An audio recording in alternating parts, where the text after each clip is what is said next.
Hello, everybody, and welcome back. We have for you guys Kyleigh Spearing. Thank you so much for joining us. Thank you. I'm excited to be on today.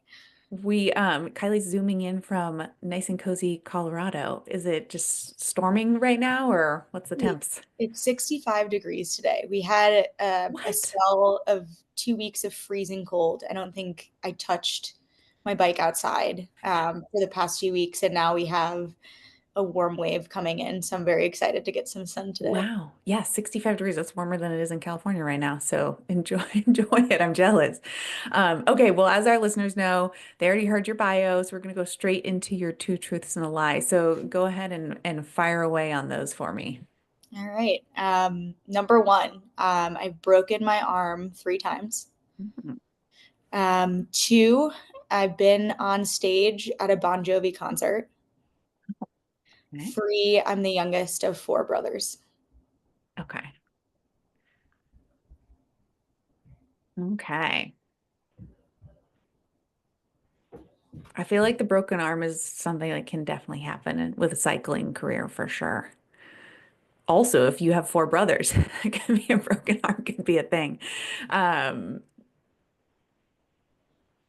I kind of feel like Amanda would help me out here. Amanda would say something like the youngest of four brothers is the lie because maybe you have three brothers or something like that. So I'm gonna channel my inner Amanda and go with that one, but don't tell me if that is correct or not. And we'll reveal the answer for the listeners at the end. Maybe you were on stage with Bon Jovi. We might hear that story at the end of the episode. Okay, awesome. So why don't you take us back a little bit, Kyleigh, and what got you into just I guess endurance sport in general? Were you playing sports in school? Were your parents athletes? Like, how did this all begin? Yeah, so I was a competitive swimmer Hmm. since a young kid. Yeah, I started competitive swimming at age 4, fell in love with it. All of my siblings and I loved swimming. So we were a classic Midwest swim family. So it was, involved in endurance sports pretty much my whole life. And I got into triathlon a little bit. I say a little bit later. Now everybody is, you know, doing individual sports so young now. Hmm. But I did a youth triathlon, 12 or 13, the Chicago Triathlon. It's a really big event Yeah. in Chicago. And, my local swim team decided to sign up, and we had a few parents sign up as well. So it was really just a fun event. And yeah, I fell in love with it and begged my parents to put me on a junior triathlon team. Wow. And, it's funny, the reaction was, does that even exist? Does this is something that you Yeah. maybe take up in your mid 20s, get involved in the Ironman scene? But I loved it so much. My parents found a team up in Galena, Illinois, Mm. which was a 2-hour drive for practice. Oh And my so gosh. I begged and begged and begged, and finally I was able to go 3 days a week.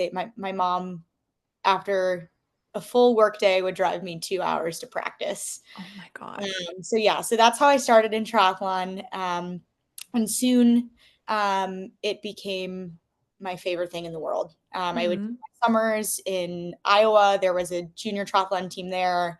And I loved it. It was what I looked forward to every summer. I still was very focused on swimming, but it was something I knew I wanted to do throughout college, if not after. Hmm. Um, and yeah, fast forward through high school, I had done some of the junior events, and they have a junior worlds for triathlon, just like they do in cycling. And so I kind of followed that pathway, and eventually decided to run cross country and track in college. Wow. And so I still, again, was swimming, but also competing for Cornell University in undergrad for cross country, Wow. and with the national team for triathlon. So I was very Nice. busy. Yeah. School was obviously, you know, demanding in itself. And so cycling was sort of my last thought about discipline. Often I was on the trainer at 10 p.m. Cycling or running and swimming were my first loves. And so I spent all my time doing that. And so funny now that I'm in single sport doing cycling. I never thought I'd be here, but Yeah. yeah, loving it just as I did the other three.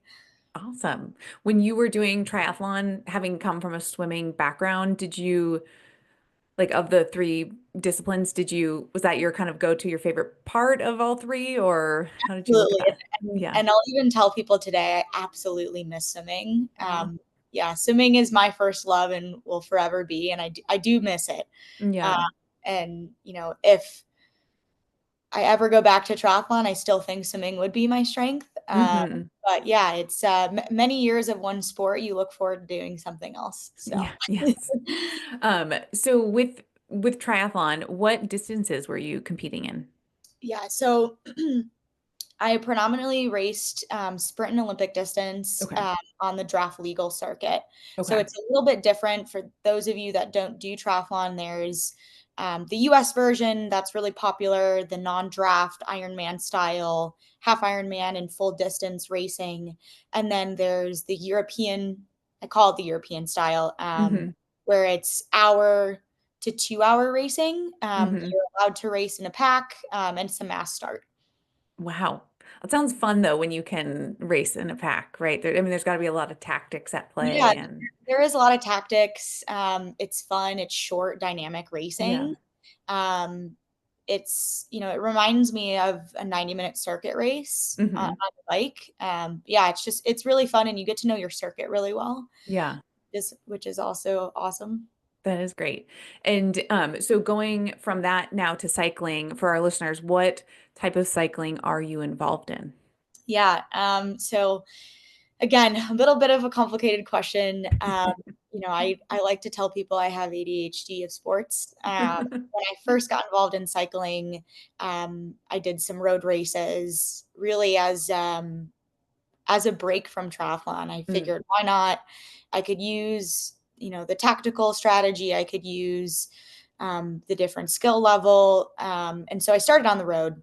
And over the past 2 years, I've created this hodgepodge road off road schedule. hmm. With this year being the first time that I'm predominantly focused on gravel the entire year. Nice.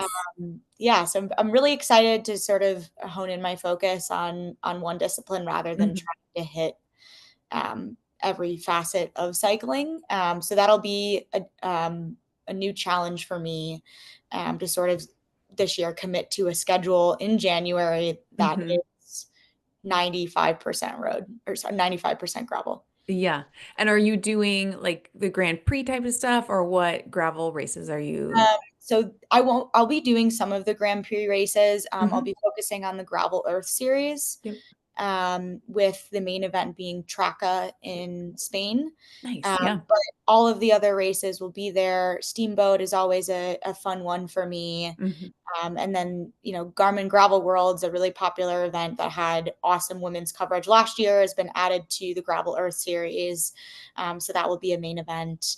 And then I'll have a sprinkle of some UCI gravel series races as Hmm. well, with a focus on making the world's team again this year. Nice. Awesome. So you went from 1 to 2 hour triathlon duration events, and now you're going into what, like 5, 6, 7 hour gravel stuff, right? Yeah. Yeah, yeah.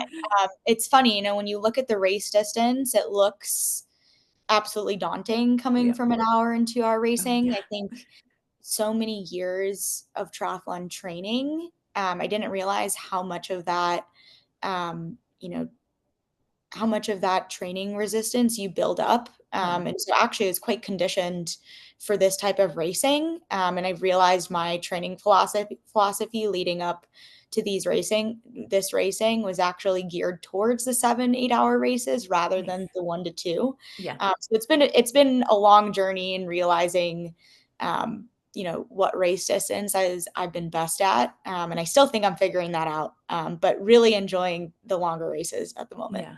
That's awesome.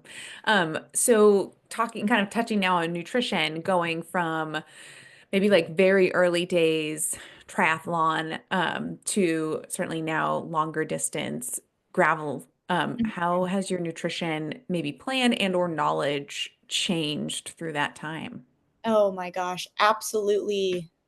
my nutrition knowledge at the start of triathlon was subpar, to say the least. Yeah. I think I ran in college at a time where fueling was not entirely talked about. Mm, We talked about fueling as in the 3 meals of the day, but aside from how to fuel during workouts, after workouts, how to how to track protein intake, that was truly something I never thought about until yeah. post college. And so I even look back at my first year and a half in pro triathlon, and I wasn't fueling well. Mm, um, mm-hmm. I thought I was getting in enough food, Mm-hmm. but what I wasn't doing was focusing on fueling during sessions. Mm. I look back now and I'd have a 2.5 hour swim and not a single gel. Wow. And with my knowledge now, I don't think I could get through a 90-minute ride without food. Yeah. So yeah, I've grown tremendously in that area. I think you put yourself in an environment where you're racing 7 hours and you learn very quickly what works and what doesn't. And I think, especially this gravel space, there's so much language around fueling, and we Mm-hmm. can get into that further into the podcast.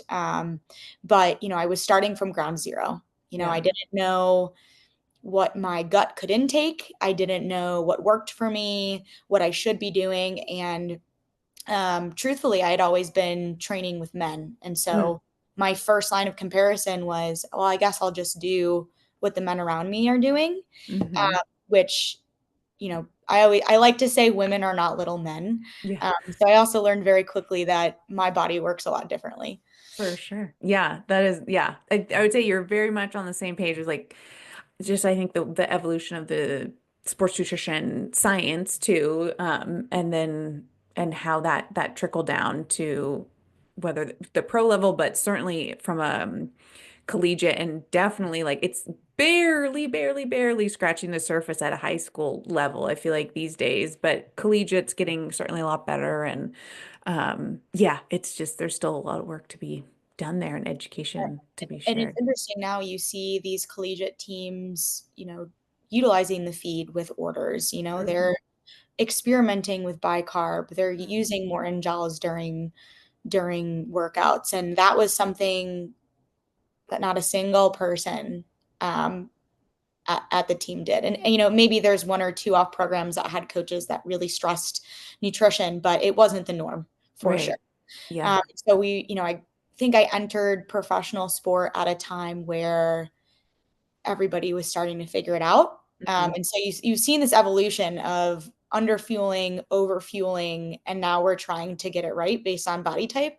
And Yeah. so, especially the gravel curve, you've seen, the headlines have been I intake 140 grams of carbs an hour. And so, Yeah. it's I've learned the hard way in that respect too, where I've overfueled the Hmm. first 3 or 4 hours of a race and really paid for it because I Oh can't yeah. digest what I've intaked. So yeah, it's been I'm still learning. Yeah. Definitely, still haven't gotten that formula right, but yeah, I've come a long way since the start. Yeah. Yeah. So when you were, say, comparing like 1 to 2 hour triathlon event, were you doing any fueling during that? Yeah, so typically my routine for triathlon would be, I'd have 100 grams of carbs before the start. Mm. Um, and that was, I thought a lot at the time. Hmm. And then halfway through, I would have a 25-gram carb Mm. with a little bit of caffeine. And Yeah. that was typically my fueling strategy. Yeah. Which is not a strategy when you look back at, it. I didn't know what I needed. I didn't know what to intake. I truly was, I think taking a very macro level process of, okay, I have to be, after my hour and a half warm up for this race, my body is sitting, the fuel tank's on empty. Let's Hmm. let's give myself some last minute fuel. Um, and and here we go. Yeah. I never thought about it as the 4 days leading up to the race, Mm. topping off carb stores, what my body utilized per hour. That was something I never thought about until gravel racing. Yeah. Um, Wow. yeah, and I look back now, I would be, flying overseas to race Hamburg, in Abu Dhabi, and I would use whatever nutrition was there. I didn't pack, days worth of gels. I didn't pack my electrolyte drink I used every day at home. Wow. And so, it really was a second thought, which is crazy that I think about that now. Yeah. Yeah. How was your GI when you would just go on the fly with a product you've never tried before?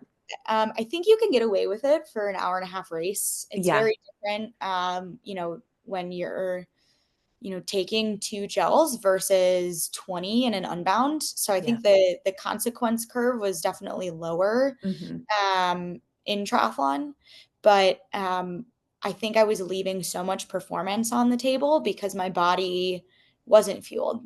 Yeah. Um, I would focus so much on, you hear the classic night before, Mhm. eat a massive bowl of spaghetti and you're good to go. And that was what I did. I took Yeah.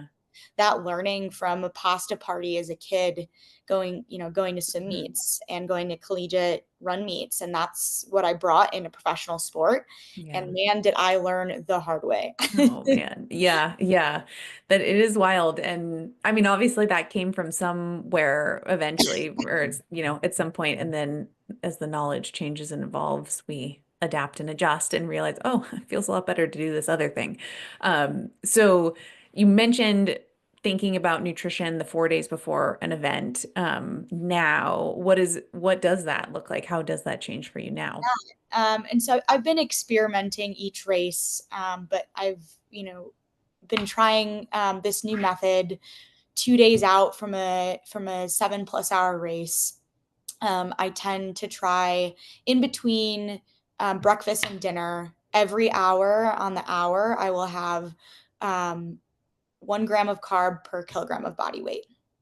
And so I've started that process, and um, I have a weak stomach in the morning before bigger races. I've always been a little bit of a nervous wreck 2 hours before. And so, the 4 a.m. Wake up and 3 bowls of rice was never something that was easy for me. And so Yeah.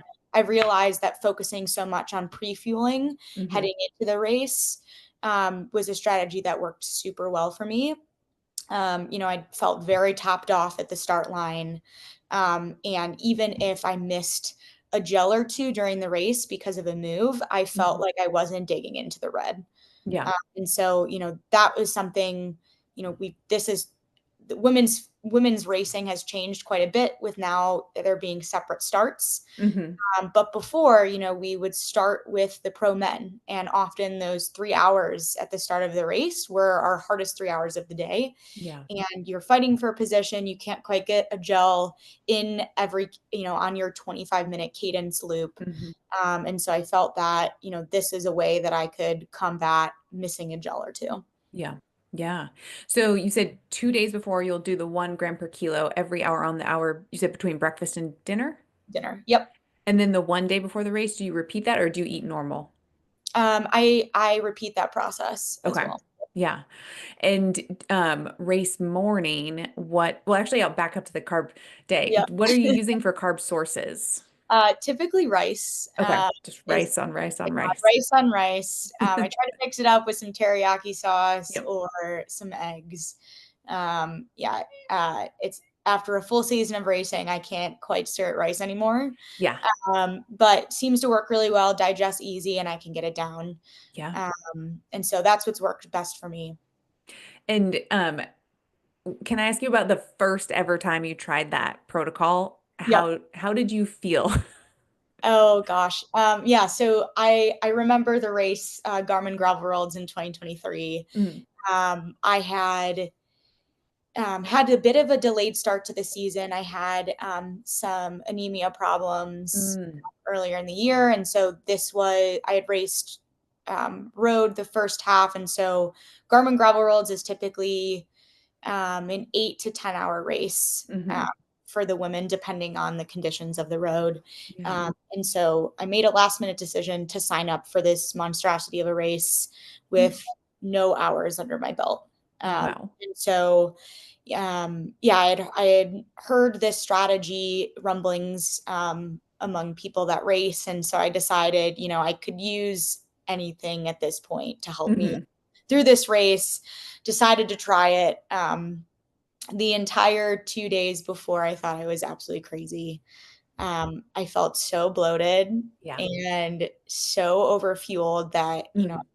going to the start line, I'm like, this may have been the worst move in the world. No. But I had a wonderful race. I ended up on the podium. I felt very fueled all day. And, even those hours in the long heat, I was missed a gel or two and I didn't feel the impact. And so I decided, why not try this going forward? And so that was sort of a turn the corner day for me when I realized, Hmm. like, oh wow, this is something that could really change the outcome of my performances. Yeah. And I hate to say it took me so long to realize, Yeah. oh my gosh, this is just as important as my 7 hour training race day.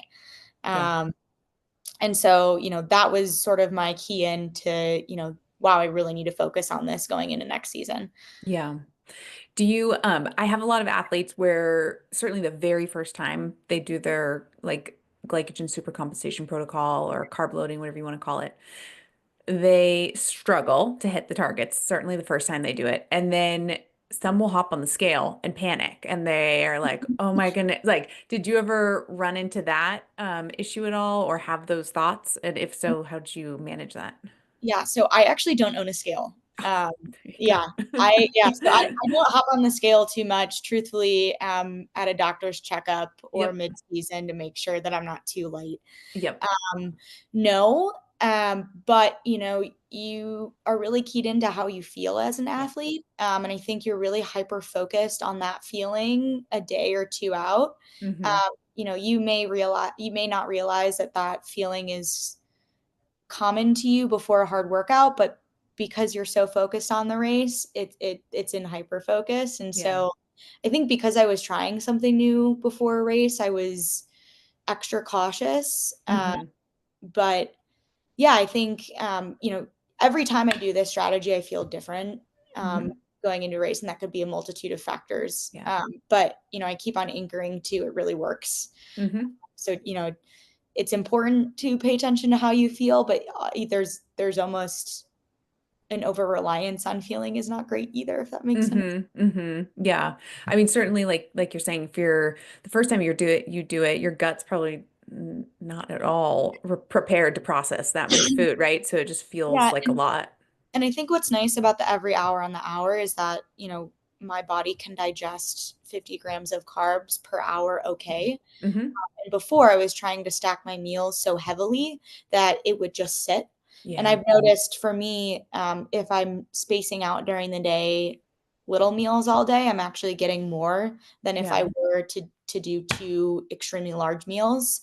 And so obviously that changes with each body type and each digestive system, but it's what works well for me. Hmm.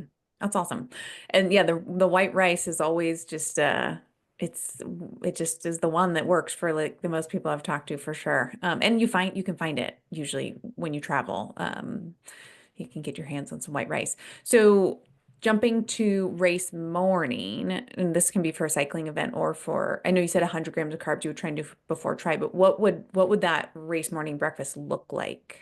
Mhm. So sometimes it varies on how late or deep into the season I am. I'll try either with cereal Hmm. um, or white rice again with some Hmm. honey. Just trying to get in as much as my body will allow me to intake in the Yeah. morning. So it really varies. I had tried a few times taking like a super carb drink beforehand, Mm. but I've just realized that solid food is feels better. Yeah. And so I don't put too much emphasis on the pre-morning breakfast. I Hmm. truly take it as get your coffee in, eat as much as you can, without feeling incredibly uncomfortable at the start, and Yeah. then ride on over. Nice. And are you doing any race morning supplements? I know you mentioned like the mar bicarb or beta al like you didn't say beta alanine, but I know that's very popular. Yep. Are you doing anything like that race morning or? So I take a beta alanine. Mhm. I do take on a daily cadence. Yep. Um, if I have it, normally I'll take it on big workout days, but the Hmm. goal is always to take it on a normal cadence. Yeah. Um, and I'll take a super few foods beet Oh, yeah. geyser Hmm. supplement. I've tried that. I'm really overly reliant on caffeine, unfortunately. So, I realize when you start a race with caffeine, you have to keep Yep. your body caffeine. So that's been an attempt to sort of dial back Hmm. starting the day at 4 a.m. With too much caffeine at the start of the day. Right. And then that's about it. I don't like to overly do it with supplements. I think Hmm. beta alanine is great. Hmm. I last year I would do bicarb Hmm. for races I knew would be aggressive at the start. Yeah. Um, I haven't quite cracked the code on gut digestion with bicarb, so that's Oh, something yeah. I'm still actively working on. I do have a really Yeah. good stomach. Mm. It's always been a challenge. I know some athletes don't have any issues Yeah. with the bicarbonate, but I do. So that's always been something that I have to judge. Is it worth having a little bit of an upset stomach and not being Mm. able to get in fuel afterwards, or Right. is it imperative that I make this group within the first hour and I Yeah. take the upset stomach? Right. What form were you using for your bicarb? So I have the Morton bicarb system is what I Okay. use. Yeah. Mhm. Yeah, it is a tricky one. And yeah, timing of like when you feel the effects and all that stuff too could be a little bit varied for some folks. And then kind of jumping to during race, and this can be a cycling example, but what are your go-to fueling products that you use during a race, and what are you targeting from, or are you targeting like a gram of carb, like certain gram of carb per hour breakdown? How do you look at that? So I typically fuel with solid food at the start of the race. I try, my goal to myself is try to get through as many hours as you can with solid food, Hmm. um, which is hard. Obviously, when the race is hot at the beginning, it's hard when you have, you know, a chunk of food sitting in your mouth trying to Yeah. chew. Yeah. Um, I just prefer it that way. I get almost a bit of gel fatigue throughout a long Hmm. day. But I will do gels as well. I Hmm. like to take a mixture of products. I just think, um, you know, 8 hours of racing with a single product is really hard for my body. Hmm. Um, I also noticed that liquid calories I tend to have digestive issues with. Oh, yeah. It doesn't utilize them as fast as if I were Hmm. to have a gel. Hmm. I do typically carry two high carb bottles just in case. I like to Yeah. be covered in all areas Hmm. nutrition. And, I don't have a specific routine on what I take first or, Mm. when I transition to the other. It's just really what feels right in the moment. Yeah. Um, so I have about four combinations of how I will get in my carbs per hour on a gram basis Nice. throughout the entire race. So I try to make it as easy to do math during the race of, okay, this is how much I've had. This is how much Yes. I've left. Yeah. That's awesome. When you say solid food, if you're allowed to say, are these like bars, or this homemade stuff that you brought? Yeah, so these are either bars or chews, Okay. depending on what I feel like I can get down. Hmm. You know, Obviously, on a really hot day, um, a bar melting in the pocket is not always the easiest, and Yeah. sometimes chills are the answer. So, really, it depends on what type of race it Yeah. is. If it is a super technical race, I'll try to do, a higher gram gel because I Hmm. can get it down faster. Yep. But on a day like Unbound, you have the ability and the terrain to have the solid food, and so I take advantage of that when I can. Yeah. Yeah. That's great. And what is your carb target per hour that you try and aim for? Yeah, so this has been a work in progress. Yeah. I spent so much time last year building up to 95 grams of carbs an hour, and Yeah. I realized through racing that it was too much for my body. Mm. I weigh 50 kilos, and so see all of these racers, intaking so much. And, my body actually optimally runs on around 75. Mm-hmm. So I've really, now going the opposite way, trying to focus on getting in a consistent 75 rather than, loading 95, having to skip an Yeah. hour, loading 95, having to skip an hour. Um, Mm-hmm. so yeah, I think, as I continue racing, I'll get more of an answer, Mm-hmm. on, if it makes sense to try to build further. But, for this year, I'm really targeting around 75. Yeah, that's great. Yeah, the with all the different gels and I mean fueling products on the market, there's, some are like 50 grams of carbs per gel and some are 21. And that is like you're saying, like it is something where I see athletes where they hit a 50-gram carb gel, but now and then they wait a while and they get this big blood sugar spike and then it comes Absolutely. down. Yeah, Yeah. that was a learning for me too. It's, you may be using the same products, but the gram, the Hmm. um, count is so different between like the high calorie carb and, Yeah. maybe the little lower. And so I've Hmm. realized that, although it is a pain to carry more little gels, if I could hit 25s to get to my target Mm. throughout the hour, that's better for my body rather than hitting, a 75-gram, you know, Yeah. intake once an hour. And so I Right. think, when you're a smaller female racer, it's kind of overwhelming with the larger carbohydrate options because your body might not need that. Yeah. Yeah. Yeah. And then there's all the, certainly with the long races too, right? Then there's the whole thought process behind like most, like best carb to weight ratio. So you don't have to carry as much. And Yes, and there's that you whole, get into all the tactics of, yeah. I don't want to carry, an extra 2 pounds worth of gels. And Yeah. so I played around with all of that. I Yeah. got to, one race last year where I was like, okay, I'm carrying 8 gels and that's it. And they're all loaded and, they're 90 grams in one packet. And I Hmm. either sip on it or do it all at once. And so, yeah, it's funny. They say don't try anything new on race day, but I've done that many of times to try to get it right. Yeah, yeah. Yes, yeah, trial and error, certainly. Okay, I want to touch quickly because I know we have a bunch of other questions. But I want to touch quickly on hydration. I'm sure that changes for you, but how do you think about that when you're going into a race? I know you mentioned some bottles with some maybe higher calorie mix in them, but do you have a certain target that you try and hit per hour with hydration, or do you change that based off of the race and the temperature? I really changed that up based on the race, Yeah. and location. I've noticed like my body obviously craves more sodium Mm. in hotter environments. Hmm.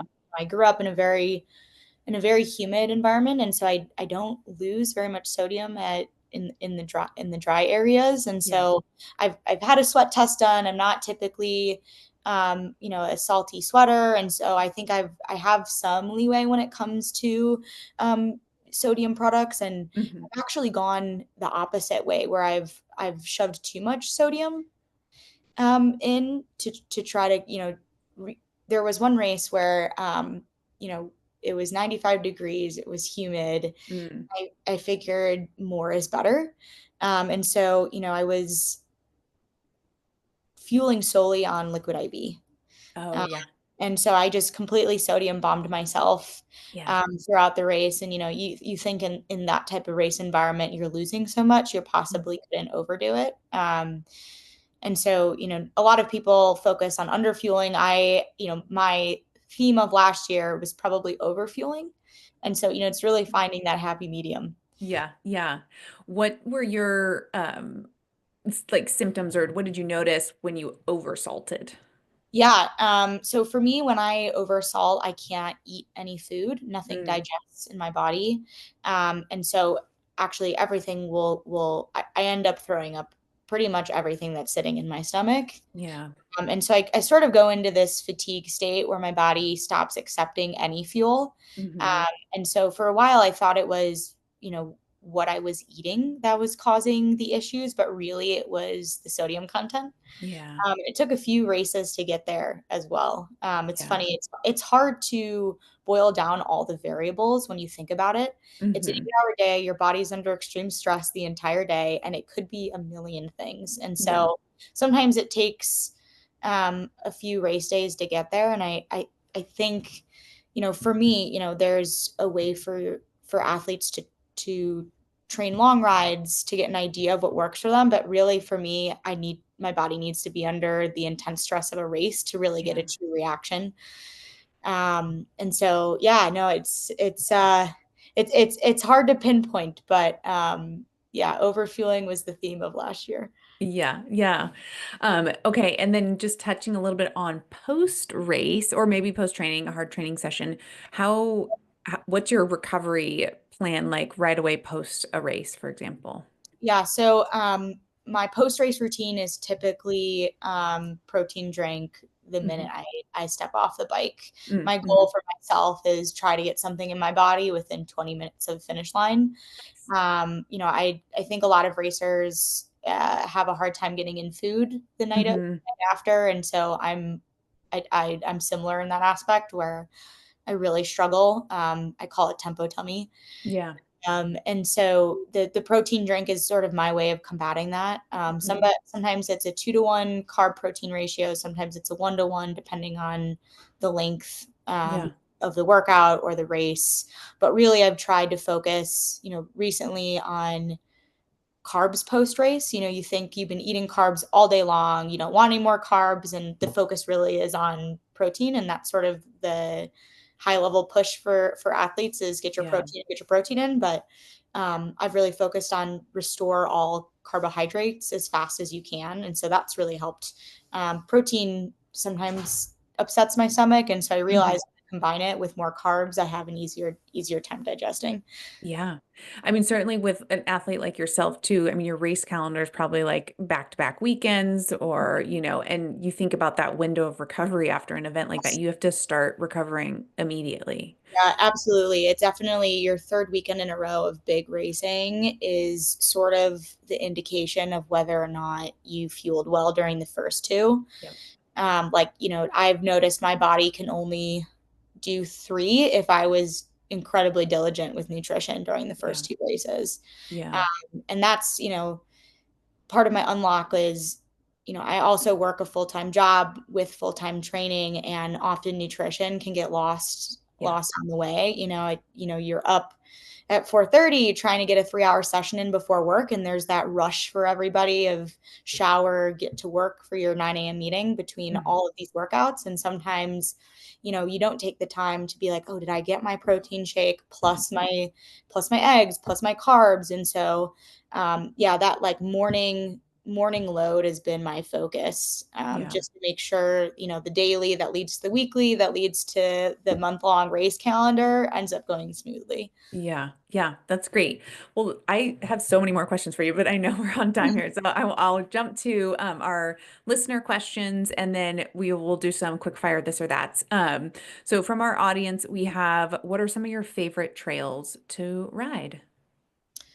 Out in Boulder. I guess where, like anywhere, you've been a lot of places in the world. So, Yeah, so we live right off of Marshall Trail in Boulder.